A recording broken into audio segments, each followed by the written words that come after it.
వీక్షకులందరికీ నమస్కారం. జూన్ నెల 2వ తారీఖు దేవగురువైనటువంటి బృహస్పతి కర్కాటక రాశిలోకి సంక్రమణం చేయబోతూ ఉన్నారు.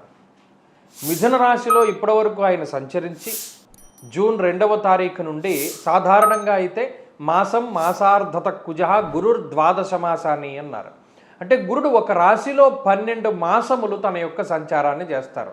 అసలు లెక్క ఏంటి అంటే మన పూర్వీకుల యొక్క బుర్ర ఎంత గొప్పది మీరు పరిశీలన చేయండి. గురువు మేషరాశి నుండి మొదలుపెట్టి మీనానికి వెళ్ళి మరలా మేషానికి వచ్చేటువంటి అంటే 12 రాశుల్లో ఎంతకాలం సంచారం చేస్తారు అంటే ఒక్కొక్క రాశిలో ఒక్కొక్క సంవత్సర కాలం పాటు ఉంటాడు ఆయన. 12 సంవత్సరాలు పడుతుంది అంటే మేషం నుండి మళ్ళా మేషానికి రావడానికి. ఇక్కడ సైంటిఫిక్గా కూడా మీరు అబ్జర్వ్ చేయండి, సూర్యుడి చుట్టూ గురుడు తిరగడానికి పట్టేటువంటి కాలం 12 సంవత్సరాలు. మన భూమి సూర్యుడి చుట్టూ తిరిగి రావడానికి ఎంత టైం పడుతుంది? 365 రోజులు టైం పడుతుంది. కానీ గురుగ్రహానికి ఎంత టైం పడుతుంది?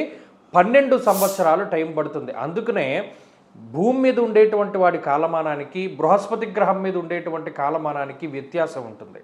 ఇప్పుడు దేవగురువైనటువంటి బృహస్పతి కర్కాటక రాశిలో ఎంతకాలం ఉంటున్నారు? 12 మాసాలు ఉండాలి, అంటే 1 సంవత్సర కాలం పాటు ఉండాలి. కానీ ఈ సంవత్సరం ఏమవుతోంది? జూన్ నెల 2వ తారీఖు దగ్గర నుండి అక్టోబర్ 31 వరకు గురుడు కర్కాటక రాశిలో సంక్రమణం చేసి నవంబర్ 1వ తారీఖు దగ్గర నుండి జనవరి నెల 26వ తారీఖు వరకు సింహంలోకి సంక్రమణం చేస్తారు. మరలా జనవరి 26వ తారీఖు నాడు కర్కాటకానికి వచ్చి మళ్ళా జూన్ నెల వరకు కూడా ఆయన కర్కాటకంలో సంక్రమణం చేస్తారు. నిజానికి చెప్పాలి అంటే ఈ స్థితిని కొంత విపరీతంగా అభివర్ణించింది పంచాంగ సరళి అనేటువంటి గ్రంథం. ఏకస్మిన్ వత్సరే జీవే రాశిత్రయముపాగతే కునై సప్తకోటిభిః. అంటే ఒకే సంవత్సరం ముందు గురుడు 3 రాశుల్లో సంచరిస్తూ ఉంటే దానివల్ల ఈ భూమండలం మీద 7 కోట్ల పీనుగులు లేచును అనేటువంటి విషయం పంచాంగ సరళి అనేటువంటి గ్రంథంలో చెప్పారు. కాబట్టి అందుకనే మనకి ఇంధన సమస్యలు, లేకపోతేనేమో ప్రకృతి వైపరీత్యాలు, యుద్ధ వాతావరణము, ప్రజలు ఇబ్బంది పడ్డము, ఇటువంటివన్నీ మొదలుపెట్టి ఏదో కొత్త వైరస్ వస్తుంది, హంటా వైరస్ అని ప్రచారం జరగడం, ఇవన్నీ కూడా ఏమిటి, దీనికి ఏంటి సంకేతం అంటే రాబోతూ ఉన్నటువంటి వైపరీత్యాలకి. కాబట్టి ఈ బృహస్పతి యొక్క మార్పు ప్రకృతి మీద ఏ విధమైనటువంటి ప్రభావాన్ని చూపెడుతుందో ఇండివిజువల్గా కూడా అదే రకమైనటువంటి ప్రభావాన్ని చూపెడుతుంది. ఆ విషయాన్ని ఈ వీడియోలో క్లుప్తంగా తెలుసుకుందాం. ఒక్కొక్క రాశిపైన గురుని యొక్క సంచార విశేషాలను మనం ఇప్పుడు చూద్దాం.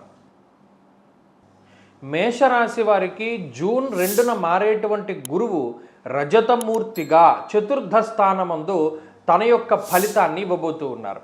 రజతమూర్తి అంటే 50% ఫలితం, మంచైనా చెడైనా 50% ఇస్తారు.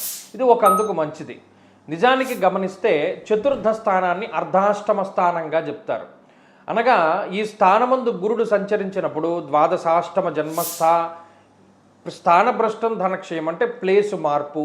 ఎందుకంటే చతుర్థ స్థానము అనేటువంటిది విద్యకి సంబంధించినటువంటి స్థానము, బంధుస్థానము, గృహం, మాతృబలం, సుఖం, వాహనం, హృదయం, భోజ్యం, మానసం, శయనం వదేత్ అన్నాడు. అంటే వీటన్నిటికీ సంబంధించినటువంటి స్థానము చతుర్థం. ఆ చతుర్థమందు గురుడు సంచరిస్తూ ఉన్నప్పుడు ఏ విధమైనటువంటి ఫలితాన్ని ఇస్తాడు అంటే యాచనం, బుద్ధి చాంచల్యం, తేజోహానిర్ధనర్వ్యయం అన్నారు. అంటే చతుర్థ స్థానమందు గురుడి యొక్క సంచారము బుద్ధి చాంచల్యాన్ని కలగజేస్తుంది. యాచనం అంటే ప్రతిదానికి పక్కవాడి మీద ఆధారపడేటువంటి పరిస్థితులకి కారణమవుతుంది. తేజోహానిర్ధనర్వ్యయం అంటే మన యొక్క బుద్ధి మందగించడము, లేదో దుష్ప్రచారం జరగడం, కావాలని మీ పేరు మీద ఎవరైనా చెడు ప్రచారాన్ని జరుపుతూ ఉండడము, లేదా మరి ఏ ఇతరత్ర కారణాల వల్ల అయినా సరే మీ యొక్క కీర్తి ప్రతిష్టలు మసకబారేటువంటి పరిస్థితులకి ఈ గ్రహస్థితి కారణమవుతుంది. అలాగే ధనర్వ్యయం, డబ్బు ఖర్చును కూడా ఇది సూచిస్తూ ఉన్నది. కాబట్టి ఈ గురుడు చతుర్థ స్థానమందు సంచరించేటువంటి కాలంలో అనగా జూన్ 2 దగ్గర నుండి అక్టోబర్ 30 వరకు ఉండేటువంటి కాలము, మరలా జనవరి 26వ తారీఖు దగ్గర నుండి 2027 జూన్ మధ్యలో ఉండేటువంటి కాలమందు మేషరాశి వారు చాలా జాగ్రత్తగా ఉండాలి.